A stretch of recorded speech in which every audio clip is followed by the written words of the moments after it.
And first of all, yeah, Fabio D'Agostino, my name. I'm the co-founder of Raush.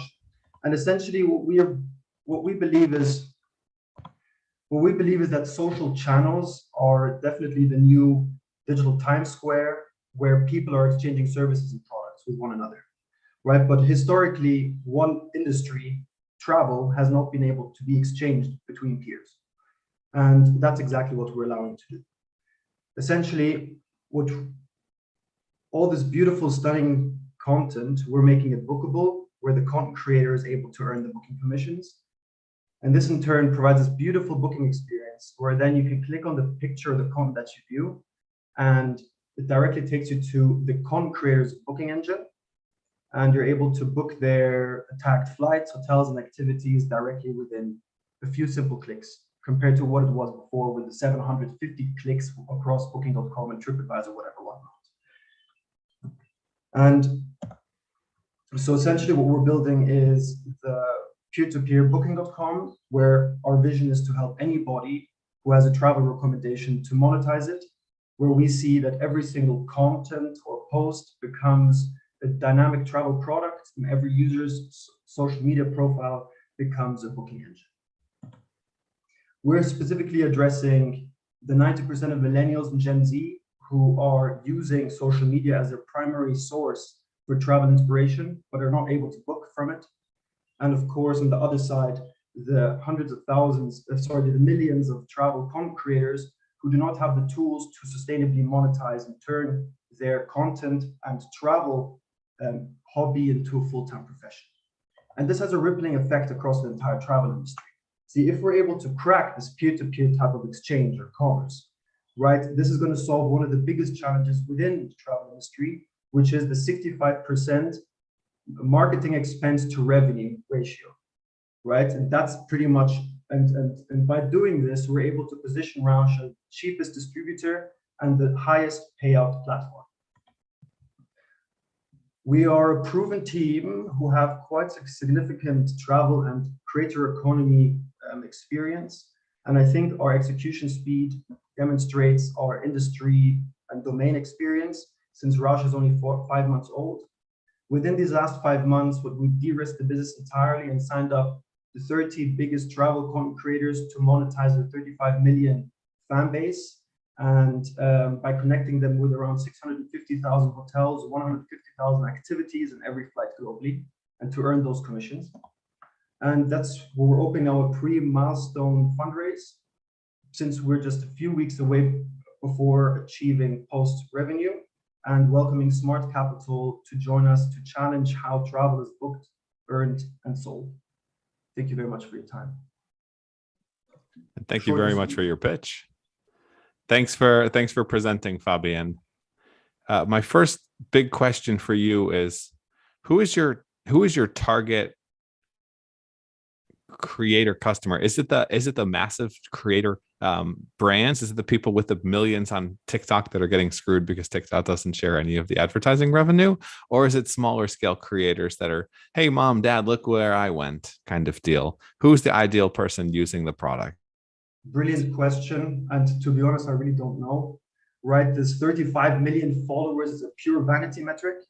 But there is still the trade-off between the following. I think it'll be, the platform will establish itself, and the platform will essentially over time mature, where you have local small creators selling weekend getaways with just a single hotel, versus the mega influencers who have the 25 million followers who are selling these massive 15-day travel trips to Bali, for example, right? When we were speaking with over 100 content creators in the space, we noticed the easiest ones to enter is nearly all, because they're actively searching for ways to monetize, specifically in the travel space. Patreon with patronage, OnlyFans with gated content, even sponsorship deals don't really work for the travel content creator. I mean, we had an agency before, we were negotiating a contract with Nike, and there they even cut the entire budget for creators and for influencers, because they said we don't even pay them, they come to us for free, right? So that was kind of the inflection point where we say, aha. So to get to the point, we are primarily targeting It's definitely an open play for the 1% or the biggest influencers, and then this will drive the tailwinds to be able to acquire the long tail of the 99. Understood. I would have more questions, but I want to open up to the other investors because I know Fabian, you said you had a time rush on a doctor appointment. So Antonia, Claudius, Thomas, do you guys have any for?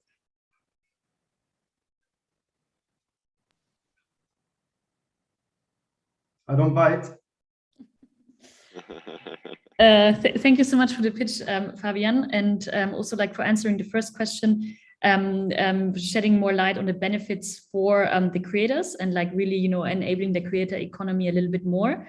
Now, what is your experience that you gathered so far from, you know, like first reception, so to say, from like you know, the profit sharing companies, like, you know, what is their like appetite for this actually? And B, like besides, you know, your supply side, so kind of like the creator economy, like who is your target customer on the demand side? Perfect. We believe that every single creator is an own SME, right, who represents their own little brand. And that's kind of the concept of a Web3 or the creator economy in general. Primarily, the easiest way to, the content creators who were super interesting to work with us are primarily TikTokers, right? They're the ones where we have the most beautiful sign-up rates. And if we look at that specific distribution channel, then we'll need to implement tools such as buy now, pay later, simply because the demographics are very young and probably don't have big disposable incomes.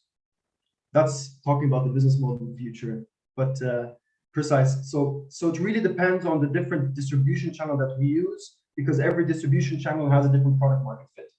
Yeah, you could again, it's really difficult to explain what type of travel we're going to be selling, because it really depends on what that individual stands for, what the content they produce, the geography where they're currently living, and also producing content.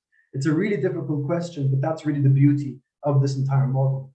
For example, my best friend now, he's doing his wedding in October in India. So he said, you know what, fuck it, let's spin up a trip for you.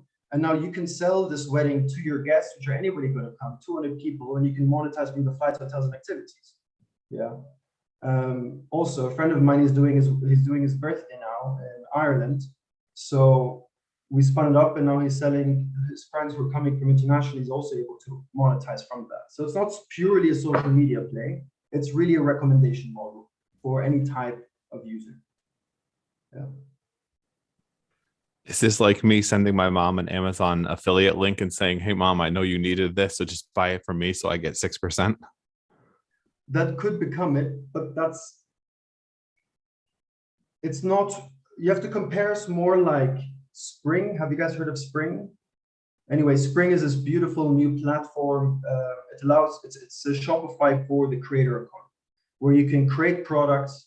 It gives you CMS tools, and then you can sell them across the different channels to your specific, to your audience and monetize them. So I don't think it's going to become really a type of affiliate tool. That's exactly what we're staying away from. It's really a business tool that you're doing to be able to monetize and turn your profession into a full-time company.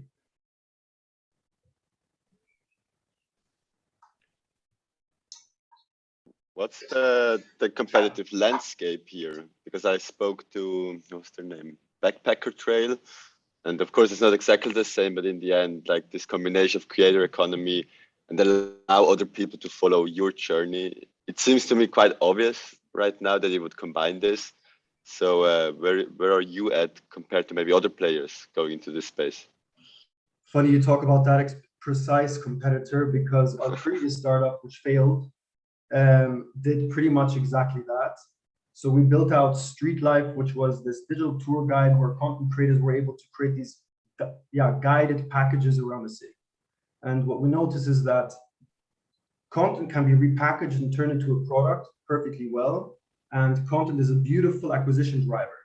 But to actually provide the navigational services to go from one place to the next, right? To research with the content is not really the most important value there. That's why we actually cut that company, because we had this beautiful acquisition strategy of 60,000 users, but we couldn't drive the retention, right? And I think that's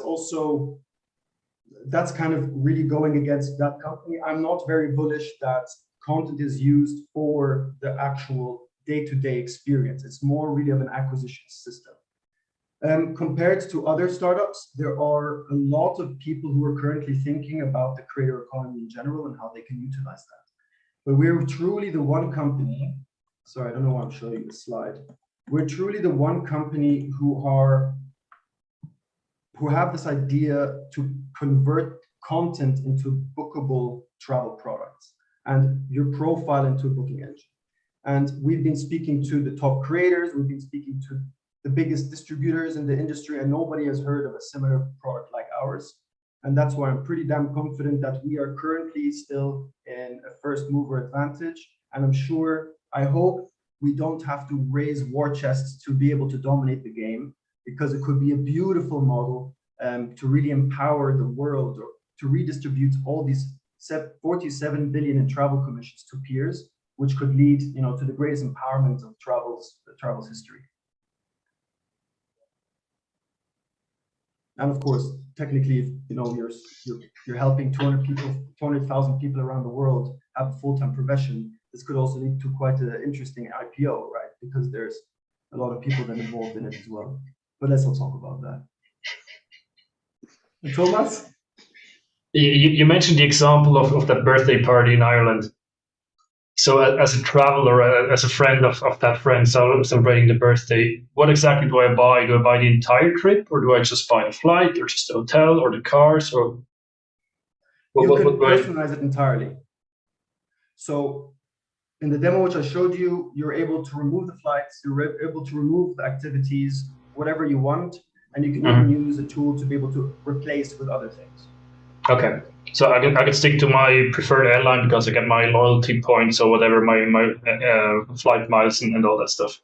Exactly. So how do you acquire all the operators? For a full trip, you need 5 to 8 operators probably. How to acquire them at scale? The operators, so Booking.com, Expedia. By the way, I went to Econ Hotelier de Lausanne. I did revenue management for several years after that for distribution in the hospitality industry. So this is a little bit of an industry which I understand. And distribution, the reason why there's such huge commissions in the travel OTA world is because there's so many bloody middlemen in between. And we tap also into those middlemen. Not consolidators, but they're called bed banks. So HotelBeds, for example, has what they provide is the ability for Booking.com and also for Raush to be able to sell those beds where they have individual contracts with. We don't really want to become a packaging business. We don't really want to create those. We don't want to make the direct contracts with the end consumer. We want to like to consolidate all those different partners to be able to avoid the zero moment that hotel is not available when a content creator tags that. And 100% focus all our resources, the 200 developers which we'll have, on just making that funnel from impression to booking fucking seamless. That's what we need to do. And of course, the fintech play that you get paid, the provider gets paid, and so on and so forth, right?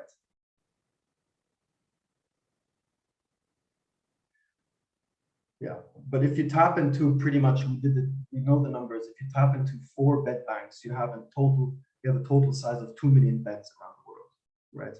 With Kiwi, we have one integration. It gives us to every single flight around the world. Yeah. That was the missing detail. Thank you. Yeah. Thank you for the good comment, Thomas. And with numbers like that, things start to get interesting. Yeah, that's not the hard part to crack in the travel business. Yeah. It's the marketing, and you're bringing that because you're bringing the influencers potentially. Precisely. Mm-hmm.